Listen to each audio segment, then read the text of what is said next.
What's going on, guys? This is another episode of the Train to Win podcast. I am your host, Blake Bernard, and tonight we are joined by the wonderful Tyler Dickerhoof. Tyler, welcome to the show, brother.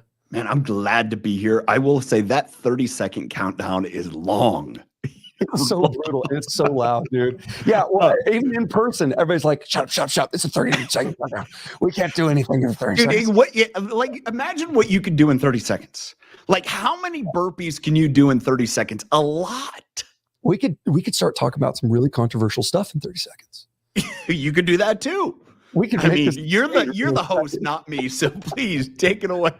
Very good, man. Well, hey, dude, you're like the most interesting man in the world. You own a gym. You do nutrition to this day. Okay. You were raised on a farm. You worked with cows in dairies. Okay. Mm-hmm. Moved to Bakersfield. Now you're up in Spokane, Washington. What haven't you done? Oh, and not to mention what you're doing now. Your website's beautiful, by the way. The Purpose-Driven Leader. Dude, how'd you come to be? I grew up in Ohio, and from Ohio went to school in New York, saw more snow than I'd ever seen in my life. And I'm like, I got to get out of here. Had friends that lived in California, took a job in California doing nutrition for cows, and ended up in Bakersfield. And from there have been here in Spokane, lived in Bakersfield like 8 years, moved to Spokane about 15 years ago. But that journey through life, it's kind of interesting. I would have never guessed I would be where I am, but I couldn't imagine being anywhere else. I love that. Now tell me this, a little bit tongue in cheek. Did working with cows and dairies help you at all with the 21st century human nutrition? Or you want me to blow your mind? Yeah. Okay. Animal nutrition to this day is probably 25 to 30 years more advanced than human nutrition. By far, hands down, not even close. What I was doing when I was a practicing nutritionist, so I left active dairy nutrition as a profession in 2013, so 11 years ago. Okay. At that point, I was doing things that human nutritionists haven't even thought about looking at in regard to human nutrition. And there's two simple, very concrete answers why. Money and ability to control. Money and control. People now care more about nutrition than we did 10, 15, 20 years ago. So now we're looking at it more. People care. They come up to you and like, hey, I want to increase how I sleep. I want to increase how I perform. Yeah. Tom's generation didn't talk about that. They looked at anything to get that extra edge, right? And again, no offense to Tom, right? It's just, it is what it is, and understanding that. And having been there and having a parent that's kind of gone through that. And yet now we're like, I got to worry about how long-term, how can I squeeze the most out of it? Because now we're starting to understand nutrition has a big factor. The other thing about animals, and you might see some cows walk behind me here. I can control everything they eat. Try to control your athletes, everything they put in their body. Oh, dude, you'll go bonkers. Yeah, I know. You're going to lose.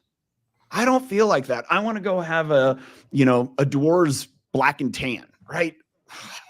How am I supposed to help you perform when you want to go do that? Absolutely. Cows, you can control. So it's kind of binary. It's all ones and zeros. You put in things, you can guarantee the output, right? Because you know that the process is accounted for, the variables are controlled. So, does that make your job more stressful because you're held more accountable for the result? There's still a gray area. One thing, when you're studying animals, you can control a lot of their environment. In active practice, you have very little control over their environment, and that determines the results more than necessarily sometimes what you put in. Sure. I'm going to talk to you about training, and again, having owned a gym and been there in a gym and talking about real life situations. You can work with an athlete and say, we're going to make sure from a timing, from an ingredient quality, from everything, that it is dialed in and perfect. But they go home and they have a really tough home life. All of a sudden now they have a stressful situation. They don't sleep very well. They're having to, get up early in the morning to pack their lunch, to walk to school, to do all these other factors. Even if you account for them nutritionally, you cannot account for the impact of stress and cortisol and all the other hormonal fluctuations. As much as you want to, you can't. And animals kind of the same. There's something, 115 degrees in Bakersfield. You can't account for that nutritionally. You can do your best, but you can't totally overcome it. And a lot's the same in athletes. And that's where, you look at now, I'm wearing a Whoop band, right? I love tracking my metrics. It goes back to my days of nutrition. It's like, if you don't measure it, you can't manage it. So I track 100%. everything. I track my sleep. I do all those things because I want that edge. I know what I'm going to eat. I eat the same thing every single day, unless I splurge and eat like a package of Oreos. All right. Confession. So it's so funny. I have 3 kids. I have a daughter who's 17, a son who's 16, and a son who's 14. And we're talking last night as a family. And my wife goes, my son Braxton, he said, "You two are the same people. You're extremely disciplined. You're extremely regimented. He is on a path to be a Division I athlete. He is working hard. He's on the way. And he's a kicker, and he's pretty legit." And then he goes, "Yeah, I'll go off the rails and I'll eat a bag full of cookies." I'm like, "Yes, you are your dad's son." Where that happens. So moderation, man. Until we're not, right? Yeah. Yeah. Anyway. Very good. Oh, I didn't think we were going to open this podcast talking about the personal lives of cows, but I mean, you can see them right back there. Right there. There's some cows. Grass-fed. That's reason enough to go visit you in Spokane, man. You should. I wanted to bring you on to talk about your thing, your gifting, and that is leadership. Okay. Yeah. That's like, as a business owner, as a gym owner, as a coach, this is like integral to my livelihood, right? But it's also probably what I enjoy talking about the most. So without further ado, I mean, you host speaking engagements. You have an awesome podcast on the subject matter. You're an expert. You spend all your time speaking about this. I'd love to know how you define real leadership and how that differs. Where do you draw the line between leadership and persuasion and manipulation? Yeah. I've had the luxury and the gift and the blessing to spend a lot of time with John Maxwell. Over the last 5, 6, 7 years, something that was afforded my pursuit to grow as a person, my pursuit to grow in leadership, because I didn't have it. I didn't understand it. And, we'll go through, I have identified the barriers that kept me from being the leader that I could be. And one of them is so, I guess, ironic, because in a lot of people, especially sports or coaches, they almost celebrate this trait. But it is one of the greatest barriers. It was the greatest barrier I had in order to be able to lead and influence others. And so let me go back and say leadership is influence, nothing more, nothing less. I can't come up with a better definition. That's what, John Maxwell coined. And I believe it, because leadership is that. Now, the difference, you said, what is persuasion? What is manipulation?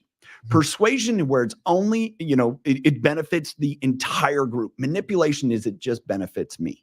Right? We talked about you training athletes. If you go to an athlete and I know coaches that do this, and it is so disgusting.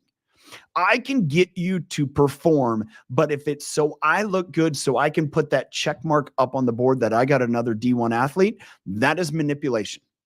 If I train you and help you perform so you become a better person, whether you're an athlete or not, where you become a better father, a better mother, a better husband, wife, spouse, all of those things. If you do that and just happen to become a collegiate athlete, then man, that's the mark I want to put up on the board. That is the difference between persuasion and manipulation.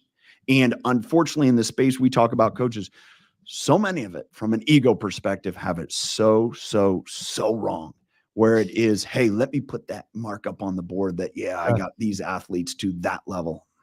Yes. Dude, it doesn't matter. Isn't it so true that like the gym is just like one of the most controlled environments to create great humans and teach a lot of life lessons?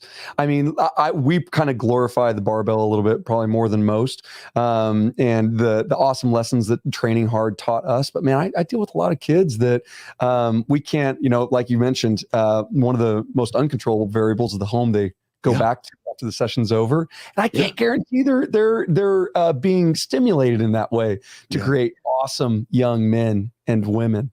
Now, I've heard you say that true leadership is to climb the ladder in such a way that builds other people up. What do you mean by that? Oh, I heard a friend share this today, is so often in careers, you climb the career ladder. And it can be said, you climb that career ladder thinking you need to do what you need to do, and you get to the top of the ladder and realize, oh, it was propped up against the wrong building. I think one of the great opportunities for leaders, look at yourself, right? Blake, you're training people. It doesn't matter, adults, kids, it all impacts society. And if you're climbing that ladder and you're bringing people with you so they can climb their ladder as well with a common vision, mission, where there is going to be an impact, something impactful, that's what it means to climb the ladder and bring people with you. Because it's not about how fast can I climb the ladder.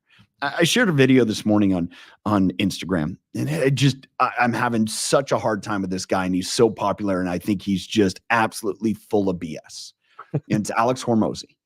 And I saw somebody share something a couple of weeks ago, and he was telling people, you got to grind, you got to go do the work, you got to just, make sacrifices, you got to miss time with buddies, you got to go, work past, hours of anyone else. And if you got to miss your daughter's dance recital, fine. It's real interesting for a guy that doesn't have kids.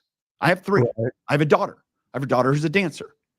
And I can remember being stuck on Rosedale Highway at the car wash right beside Lowe's when she was 18 months old at her first dance recital. And I was trying to get my truck washed before getting there because I was just trying to be efficient. And I missed her dance recital. So I know what it feels like. And for a guy to tell me the only way you can be successful is possibly missing dance recitals, I don't want to be that successful.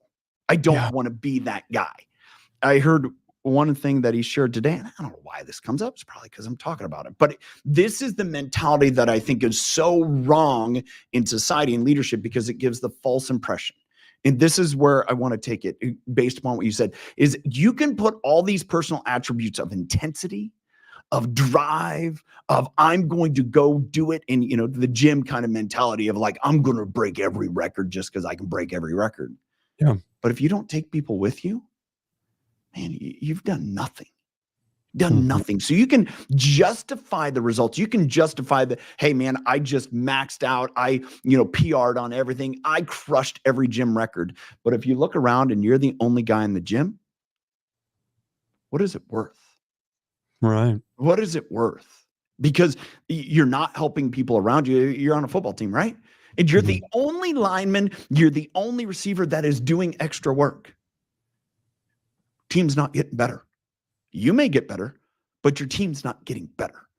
And I think that when it comes back to leadership is you can be so personally driven, or for me, it was guarded and protective, that you end up causing more harm. I mentioned earlier, and there was a barrier that I recognized that kept me from being able to impact people, lead people, serve people, connect with people. And that was my intensity. I don't know if you realize that I can get kind of intense. I can. But for me, it was a major barrier. And I realized that it was a bulldozer and just push people away. Sure. And the amazing thing is, I'm just thinking about it right now. I learned that in the gym. God revealed that to me. I'm a person of faith. I understand this, safe space for that, right? And I got done working out. And it was when we owned the gym. And I sat down on the bench and I mixed up my protein shake and I go to start drinking it. And I hear from God, that's how you deal with things. Okay, I'm listening. He goes, when it's difficult, you just put your head down and push. You just push. And you just push. You'll get through it, but you push everyone away. And at that point in my life, it was, kind of right in this period where I wanted to grow as a leader because I realized in business and success and whatever that may be, I was pushing people out of my life. Wow. And see where that started and where God revealed to me where that started and part of my main pursuit of why I'm doing what I'm doing now is when I was 14 years old, growing up on a farm in Ohio. I had a younger brother that died in a farming accident. It was on a June Saturday afternoon, and I accidentally drove over him. And after that event, called the emergency personnel, the sheriff, those people show up. And I remember vividly, as I'm sitting looking at your face, is that the sheriff's sitting in front of me on the hood of his car, and he's asking me questions. And he's asking me about what happened, this or that. And I'm like, dude, it was an accident. I'm done. I'm done. If you want to ask me any more questions, I'm going to go in that barn and take care of those cows. I'm going to milk those cows. And you can come along and ask whatever question you want. But other than that, I'm done. Mm-hmm. And I realized through a lot of reflection and asking people that were my coaches, that were people around me, that changed me. I can be intense. I grew up with a dad who was a starting middle linebacker, a starting offensive guard as a freshman in college. He was 5'7", 185 pounds. You think about it, okay? I grew up knowing intensity. Mm-hmm. I don't think you can get through a farm life without being some type of intense. And that became my crutch. That became the wall that guarded my insecurity, because I was afraid of either dealing with it or exposing who I really was, my limitations, my faults, my restrictions. And so I put that intense barrier, that armor around me, and I would just drive. Mm-hmm. And so that, as I've learned, and when I hear somebody like Alex Hormozi, and he glorifies that, the hyper productive are people that are afraid of being not good enough, are insecure, are so hyper vigilant to succeed. Like, yeah, that may work for just you, but you're not going to make an impact. You're not going to be able to lead and mentor others, because until you take that armor, that intensity, that insecurity, and separate yourself from it, there's no way they can see your heart. And if they can't see your heart, you can't possibly lead them. You can't possibly influence them, because then it comes down to just manipulation and not persuasion. Sure. So tell me this, rather than bulldozing people away, was the antidote being a little bit more vulnerable with them? I want to make sure that I'm hearing you correctly. What did the Lord, how did you fix that problem? Empathy. That's a billion-dollar word right there. And here's the thing, though, because I have a much different definition of empathy. A couple of years ago, through an app called Clubhouse and through my podcast, I got to know these guys that were Navy SEAL guys. And I'm talking legit Navy SEALs, like SEAL Team 6, like guys that have been in the mess. And I said to them one day, it's like, hey, who makes it through BUD/S? And they're like, oh, that's easy. I can tell you the guys that don't. And therefore, the guys that do. See, the guys that don't are the ones that sit on the edge of the surf in Coronado, and they think they can fight the surf themselves. They lose every time. And honestly, we don't want those people. Because when I'm on the top of a ridge in Afghanistan and I'm waiting for an evac and it's 12 hours out and there's insurgents somewhere, you know what I need? I need the guy that sits beside me, does not care about rank, and says, hey, Captain, you all right? Do you need anything? You need any water? You got enough ammo? And all of a sudden that starts to go throughout the entire group. That's the guy I want. I don't want the guy that's like, oh, I'm going to take them all down myself. He goes, so their explanation was, it's easy. The person that is vulnerable and links arms with the people beside them, they survive. And so from that, my definition of empathy came, it's to put your arm around someone and walk with them. There's also a biblical context to it that I've realized is, don't be unequally yoked. I mean, don't be unequally yoked. And that phrase, again, cows, they're right there, right? Is that if you put a yoke on two oxen and one is bigger, stronger, and faster than the other, it's going to pull so hard it's going to choke both of them out. That's what happens. Don't be unequally yoked. So when you're empathetic and you're putting your arm around someone, if I walk faster than you, I'm dragging you, it's not working. If you're walking faster than me, it's not working. It is putting your arm around each other and going at the pace they can go. And that is the great lesson I had to learn. In some ways, from being intense, I had to learn, and I tell people this, I had to learn how to be lazy. And people that understand that get it, because I've shared that with people who are like, oh, okay, I get it. And be lazy means I had to slow down and go at the pace that others could go. Did it mean that I was any less vigilant about going? Oh, no, I'm still going. But I had to go at their pace. I had to learn how to be empathetic and connect with them and be authentically vulnerable and say, hey, 15 years ago, I didn't share that story about my brother very much. 7, 8 years ago, when I realized that, man, that was impactful for me, but also God revealing to me, that's how you're going to reach people. because his life had a purpose. And through that purpose, it's you sharing your story and unlocking the barriers that you've had in relationships and the ability to impact and lead. So I talk about Alex, and I feel bad for him because he has yet to understand how much his insecurity is an armor that he needs to be vulnerable and authentic enough and just remove and say, yeah, this worked for me. It may not be for you, but that's okay. Instead of demanding people, hey, if you want to get somewhere in life, this is the way you need to go. I've been there, and again, it's a really lonely walk. 100%. Tell me what kind of emotions seeing bad leadership wells up inside of you. Like, being a guy that teaches others about this, I'm curious to know kind of like maybe what defines a bad leader and like what goes through your head when you see that. Oh man, it's funny. Within some of my community, I have a group called the Round Table, and it's a lot of open cohorts. And one of the members, she said this a couple months ago. She goes, "I've become a leadership snob."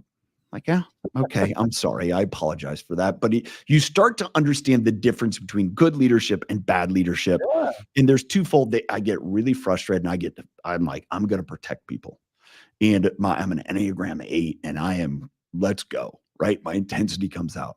I can see that. Yeah. And then I have to understand, I got to dial it back. I got to be empathetic. I got to say, a lot of times people don't know, right? They don't know that they're doing it wrong. So oftentimes it comes out of that protective mechanism. It comes out of insecurity. They don't understand where they're going wrong. Some of them do, but I would say most people don't. And that's where I have to say, all right, how can I connect with these people? How can I help them? How can I be the example? And you know what? When you talk about leadership and you hold that to yourself, man, it takes a lot of apologizing, and it takes a lot of checking myself and saying, okay, am I being the example that all of a sudden has credibility? Because you 100%. you can be the guy at the gym and say, hey, here's all the things to do. Here's all the things to eat. But if you're not doing it and they're looking at you like, who are you to tell me? They're not going to buy in, right? Does it mean you have to be, a 5% and, shredded athlete that runs a 4.6? No. But you have to be credible enough to say, yeah, I've been there. Yes, I have enough credibility. I'm not, pounding a box full of Krispy Kremes and telling you need to eat a better diet. It doesn't work. And the same can happen in leadership. And it doesn't work. I'm sorry. You can try, and you just, the classic, you can't outrun a bad diet. I don't like to run. So you speaking from experience. You know what? So it was funny. We shared this story with my daughter's boyfriend. I told you about the cookies, right? The Oreos. Yeah. And just there's this Albertsons. So the grocery store, it's kind of part of Safeway now, right? Mm-hmm. And I used to go there. They'd sell bags of cookies. All right. The grocery store from our house right here is about 5 miles. And at one point in my life, I was training hard, man. I was probably like deadlifting, I don't know, 450. I was doing pretty good. I was, at that point in my late 30s, right? And I would buy a bag, had 18 cookies in it, and I would have that entire thing eaten by the time I got home. So again, I've been there, and I was training hard, but yeah, moderation. You want me to be impressed? Dude, no. I'm just saying yes, I can relate. Very good. Well, okay. I promise when I pick up my phone, I'm not texting. I'm writing down notes. And one of the things that I wanted to talk about was how you really covered it with the empathy thing, man. Like the most effective way to deal with fears and insecurities that prevent people from being leaders. I heard you talking about that on another one of your podcasts, being something that really holds people back, maybe from like stepping up on to that pedestal of leadership that they may be called to. But I think this also highlights another thing that I hadn't really considered yet. Those insecurities and fears, would you agree, when they're not dealt with, at some point, they'll either keep you from leadership or they create bad leaders? Oh, 100%. Like, 100%. And I think that's where I go back to, certain figures in our world, they've done a really good job of getting on podcasts and getting in stages and building all this followership, but they're some of the most insecure people. And unfortunately, when you create that drive, it's all about me. And yes, you can succeed, right? And there's a fine line. You have to have enough in you to do the work. I'm not taking that aside. You have to be willing to do the work. But when it becomes all about you, the problem is when you're a trainer of people, the next generation, it's chaos. It is destruction.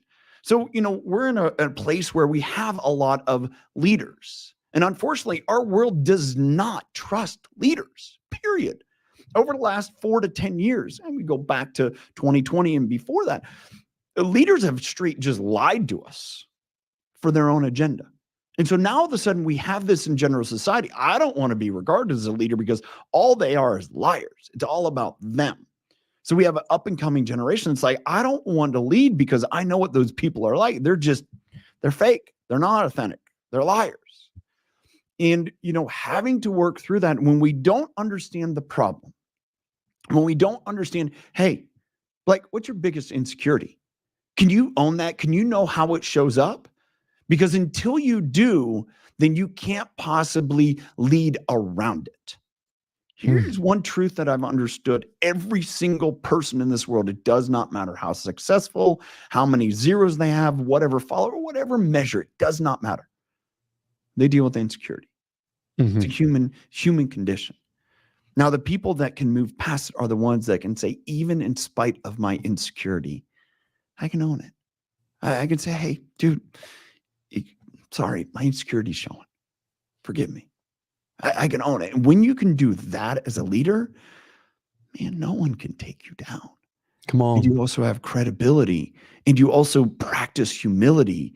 And all of a sudden now you're speaking from a place of, oh, it's not me, I'm better than, but it's like, hey, in spite of these. Come on. Right? It goes back to, Jesus was such a great leader because even in spite of other people's insecurities, fears, he still believed in them to lead and make an impact. And he implored them, don't let those insecurities and fears limit you. Own them, embrace them. And one of the greatest biblical leaders that I've had the opportunity to read about and study, he celebrated his weaknesses. Paul did so much to celebrate his weakness and be that example that even in spite of, and here's a guy who was modern day, he would make Hamas look like a joke. He would. That's what we don't understand is he was that to all of a sudden he became the greatest leader of people to the Christian faith ever. Because of that transformation. And so we have that opportunity as leaders if we don't hide it all in and say, oh, I got to hide this. They really know. Or let it consume you to a point where you guard it through, intensity, or guard it through insensitivity, or guard it through this inactivity. I'm just not going to deal with it. Yeah. So 100%, man. Scripturally, now that we're under new covenant, we've been taken back to the garden, right? Yeah. And they were lacking no good thing in the garden. So what does that mean? That we are covered by the blood of Christ. Yeah. We're lacking no good thing. And so I think a lot of people, especially Christians that deal with those things, they haven't allowed Jesus, given him the credit that his blood so rightfully deserves, to cover those things, fill up those holes, and ultimately, become what they're called to be. And we're not supposed to walk in, punitive measure or anything like that. We're supposed to walk in power. And that's why I love what you do, man. I think that believers are supposed to be leaders, no matter how micro or macro in the circle they've been given, supposed to lead people to Christ. One of the things when we're such a time of change where the ability to be outward with your faith, it's not to condemn people and say, oh, no, it's like, yeah, I've had to deal with stuff. And you know what? I'm grateful that I have a faith that when I wake up in the morning and I spend time in the Bible, that God says, hey, you just keep going. Just keep coming back here. Just keep going. Because when I do that, it's not about how I go and show up to others other than you keep going in the ways that I've gifted you and have spoken to you to keep going. And that's all the example you need to be. It doesn't mean, it's coming out against, and again, there's a time and place, but I believe we're in such a society. The greatest gift, in my belief, the greatest gift of ministry that you can have in your world is showing up and being you in the gym. And we people ask, like, Blake, well, you know, why is this? I had a guy just met for the first time last week. I'm part of a group called Front Row Dads, and the basis is that we are men with a family instead of, you know, that happen to be businessmen rather than businessmen with a family. So it's men with a family that happen to be businessmen, right? It's the twist on that. So he lives here in Spokane. We meet for the first time, and he's looked through my content, and he's like, hey, I wasn't raised in a Christian home. My neighbors were Christian, and why do you believe what you believe? Why is that? I know that you're a believer. I see that through your content, but what does that look like, or why is that? Man, did I go out and seek him out and hand out, you know, tracts? No, I just put it on social media and I lived it. And this is who I am. And it comfortable enough, trusting enough to say, hey, tell me more about that. What does that mean? That's so sick. So that's my belief, that the greatest ministry field is that. And that's changed. Being authentic. Isn't that the superpower we're called to exhibit every day? 100%. Hey, we're at the halfway point, or excuse me, halfway through the hour. Jeez, Josh. Josh is giving me dirt over here in the corner. He's telling me, dude, shut it down. Hey, but I see part 2 on the horizon. If I can ever buy another 30 minutes of your time, man. This has been absolutely wonderful. Tyler, can you please tell our audience where they can find your amazing work? Yeah. So 2 main places, tylerdickerhoof.com, my website, also YouTube. Search Impact Driven Leader, my name. You can look for me with my bald, shiny head. And I'd love for you guys to come visit, follow, and hopefully get a lot of value from the content. Very good, Tyler. Well, hey, man, as always, we very much appreciate your time. We thank you so much for coming on to all of our shows at 511, man. You've been an awesome guest.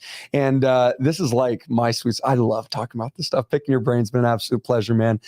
From all the way down here in Bakersfield, have a great night, guys. This has been another episode of the Train to Win podcast every Tuesday night at 5:30 Pacific.